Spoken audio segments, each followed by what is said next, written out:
What is going on, guys? Basco Show here. Welcome back to a Russia the Legends video. Today we are in company of RAZELVARG. In my opinion, one of the coolest champions is Russia the Legend.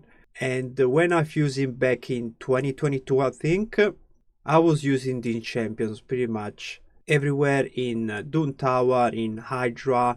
He made me reach Far Night Stage 10 hard mode, where I was using a Go Second team to defeat the boss. But one of the bigger issues that I had with him is that I didn't chase the 5-star blessing when it was available, so I only had him at 1-star for a very long time.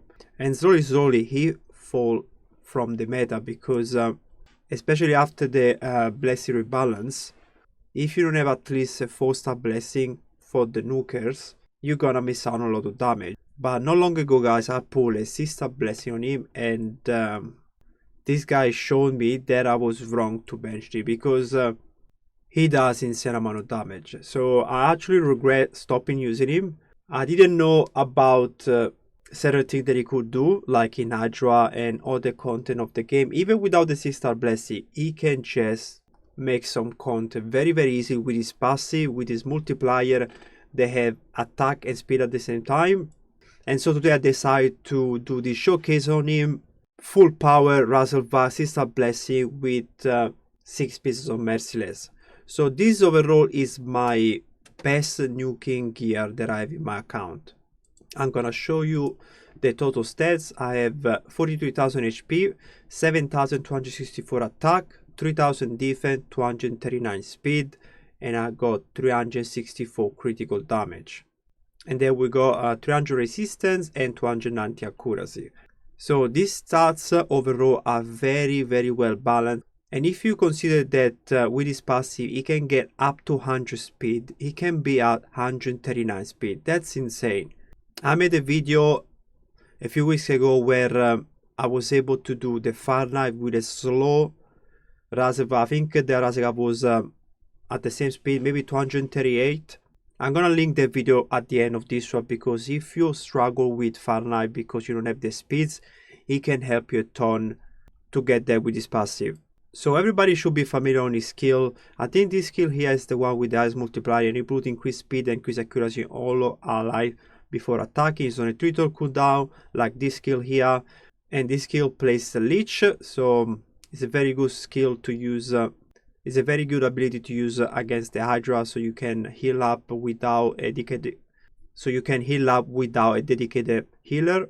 And the one is a triple hit that has a 5% turn meter of every hit, so a 15% turn meter. This is massive when you use him for the ally attack in the Far Night, because he can literally get this turn meter boost. They're gonna allow him to go before your allies, and I'm gonna show you very soon. We're gonna jump in the Far Night, and then his passive, like I mentioned, when he plays he increase speed, he stack up his speed by 5. So if he plays 20 increased speed, it's gonna go up to 100. So in dungeon scenarios, basically he has to use this skill, the A3, 4 times. Blessing I went with Crush Ramp because you can ignore 35% of the defense when you face those stage 10 hard mode, and because we have the merciless set, we're basically at 35 plus 35, that's 70%, and with the head smasher we can get to 95% basically. So very high in your defense. This guy can do a lot of damage, and I'm gonna show you soon. And you have also an aura 20% speed, and it's actually good because his multiplier are attack and speed, so he can benefit from this extra speed. His base speed is very high, so when you put him in the leader spot, he's gonna get basically 22 speed. Very good. Now this is the build that I had. I got this decent piece here. It doesn't have attack percentage as a self stats. This one is a 5-star that has damage, critical rate, and 10% attack.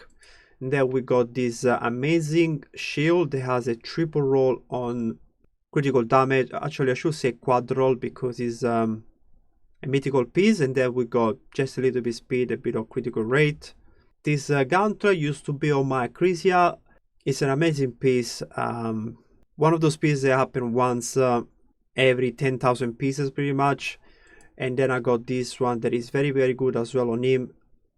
I got attack percentage. I can probably change this to attack percentage as well, but it's gonna be a bigger investment, so I'm probably gonna skip. And then we got speed and critical rate. And these boots have basically a lot of critical rate and one roll on critical damage. They're not perfect. I need to get speed or attack percentage here. And then on the accessory, we have this attack ring with one roll on attack percentage. We got this critical damage amulet with critical damage ascension. Some attack at the bottom here as well. And then we got this Skinwalker Revenge banner that has a double roll on attack and one roll on speed. So very, very good overall. That's why I managed to do this build. Now let me show you what I can do. I'm gonna start with the Far Knight because I think Far Knight is where he shined the most, and he made me do this new record on my account. I never used to be under a minute, but because I started using him and I started tuning the team, I managed to get to that time. Now the AI preset of this is basically it's gonna open up with the A3, and then it's gonna try use it again on this wave, but sometimes we just one shot with the A2, so it's not gonna use it. But even if you get to the boss with only one proc of this increased speed, so it's gonna get to plus 25 speed, right?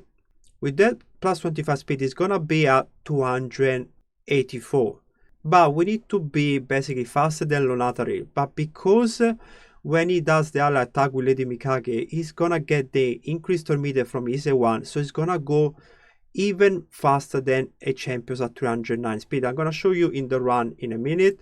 So it doesn't matter if you don't get 2 proc of this skill to get plus 50 speed. Even with plus 25 speed is gonna be enough. And then at the boss we're gonna open with the 1 and then use this skill. It's gonna do a lot of damage on the boss. Lunatari is just gonna hold into the ally attack at the boss. Same thing with Lady Mikage, we're just gonna hold up on the skill, and then she's gonna prioritize 1 on the ally attack at the boss. Prince Kama is gonna hold up his skill as well, and then he's gonna use Seal of Magic on the first turn of the boss. And Nat is gonna only use the A2 again, and then prioritize the A3, so you can use it twice in a row. So I'm gonna show you the run, and I'm gonna show you the reason why I managed to get under a minute, because this champion now can almost one shot everybody. So sometimes it does, sometimes it does not, and that's I think when I did the 40-second run, I one shot everything, so they just died, and I got to the boss in 8 turns. And now you will see I'm slower than Lunatari, but because I'm gonna do those A1s now, I'm gonna go in front of Lunatari, and then I'm gonna use the A1 again. And now the shield is only 8 tick, so Nat is gonna be able to decrease the meter of the boss. That's gonna go in with the A3. We're gonna refresh, 2 ally attack, first Lady Mikage, then we're gonna go with RAZELVARG. We're gonna do almost 400k with the A3, a lot of damage with the 1. I think with the 1 is doing almost 400k, even more probably. And that's it. And I have a situation where RAZELVARG have done almost the same damage as Nat. So this dungeon that I just did can be done with the RAZELVARG with less blessing. You're probably gonna use the 2 from RAZELVARG in both ways, so you're gonna get to the boss in around maybe 30 turns, and then you're gonna be in front of Lunatari for sure if you use twice the A3. And then you just need to make sure that with the ones with War Master, with Blessing, you manage to get the HP of the boss very, very low, so Nat can kill him with the A3. But like I mentioned, I'm gonna drop a link of the Far Knight run using not a perfect team, and I still managed to defeat the boss. Now RAZELVARG is able to basically solo all these dungeons here, the Arcane Keep, the Minotaur, without any issue. And if you guys are struggling with some waves of some bosses, just use him, because he can kill anything with day 3 and then day 2. There is no way they can survive, especially if you have a very, very good gear on him. I was struggling with the Ice Golem stage 10 hard mode. In this team I'm not running Seer to get to the boss, so If you can't use here because you're not gonna set up a champion to place the buff, you're not gonna set up a karma to reset the cooldown on wave number 2, just use like 2 strong champions that do AoE damage, and you can do it. It took me a long time to realize this. You don't need Seer if you have champion with high blessing or like very good gear. So for example, this champion here, it doesn't have good blessing, but because I got a lot of attack on him, I can do a lot of damage to the waves. And then I got this Trunda that is built for the Hydra that because she has the insane Hydra gear, is able to do a lot of damage. So what we can do here, we can swap Trunda for RAZELVARG. Okay, and then we're gonna set him up just to use this skill on wave number 1, and then prioritize this skill at the boss, and then open up with just the one at the boss and see what happens. So just don't worry about the rest of the team. This is just a showcase to show you the damage that he can do to the enemy teams on the stage 10 hard mode. Oh my god, this it didn't even took a turn there. Okay, anyway, I think he's gonna take a turn now. See, like he almost did half of their HP. So I probably should have removed Siegfried, but yeah, let's see how much damage we can do to actually the boss as well. So now Siegfried is gonna go in this red phase where he's gonna stood there for like 5 seconds. Let's keep an eye on the damage on RAZELVARG. So we did 300k. Okay, and now actually gonna use the other skill, the A2. Okay, that's the A3, 382,000. So the cap is 700,000, so it does almost half the cap. So I'm gonna revive everybody, 200,000 there. Let's see if he can go. Okay, yeah, he's gonna use the 1, so almost 300k with the 1.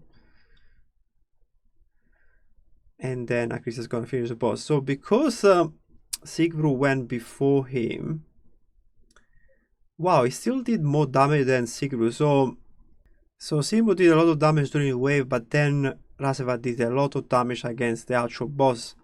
So consider using him to kill the waves if you struggle and you can't bring 2 or 3 champions to enable Seer damage. Now let me test him for a little bit in arena. We actually found an opponent that has a RAZELVARG as well. So I'm gonna run this team and let's see if I can shot them. I should actually put the arbiter on the leader spot. Okay, I managed to go in anyway. And we're gonna just protect the team because I think they're gonna cut me. Yes. Okay. Now let's see how much damage I can do with mine. Let's see. Okay, 149. I didn't see the other number. So he can nuke, guys. And when we use him in the arena, you have to remember that Crusher Ren is not really helpful because you only in your 6%. So if you're planning on using him in a live arena, for example, and you have a 6-star blessing, don't use Crusher Ren. But if you have a 6-star blessing, pull Crusher Ren because I'm gonna show you how much damage he can do in the Hydra very soon. I'm gonna go like this time. Let's see if I can. I'm not gonna get Karin hopefully, so I'm gonna boost the attack as well, and now it's gonna be his turn and I'm gonna use this skill. Let's see. Yeah, the damage is insane. His multiplier are so high, the speed helped me a lot. In this case I had 30% aura from Arbiter and I had the increased speed as well, so we are probably at almost 400 speed right now. Or I mean if we stack up the passive, we will be at 400 plus speed. So now let me show you what kind of damage he can do in Hydra. I'm gonna run for a few turns and then I'm gonna show you his damage potential against some of the heads while they are decapitated. Hydra, and we're gonna use the A3, the skill that I think has the higher multiplier on 3 decapitated heads. Let's see how much damage we're gonna do. So 20,830,000. And we did 3 million damage there. That's how hard he hit. Alright guys, enough for the showcase. I think you guys got my point. There is no reason for me to show Doom Tower or Sirius Intrano. He's gonna just do tons of damage everywhere into the game. So don't be fool like me, don't sleep on him. If you have him in the vault, get him out and give him nuking gear, because one of my bigger mistakes was that when I was using him in the Far Night, I built him in store set because I had to resist the AoE attack from the boss, and because I put him with the gear I probably didn't see a lot of damage from him, and also I only had him on 1 star. But if you guys have the 5 star, because you got the 5 star when it was available, get him a 6 star guys, because it's a good investment. It's gonna help you a lot with those waves. I'm talking about Ice Golem waves, Dragon waves, Far Night wave. It's gonna be insane. It's gonna help you also do the damage to the boss. So I repeat, don't sleep on him like I did.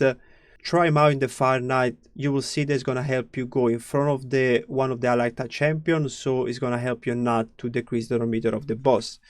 That's it for this showcase guys. Let me know if you guys have any question. Drop a like if you enjoy this content, and I'll see you soon with another video. See ya.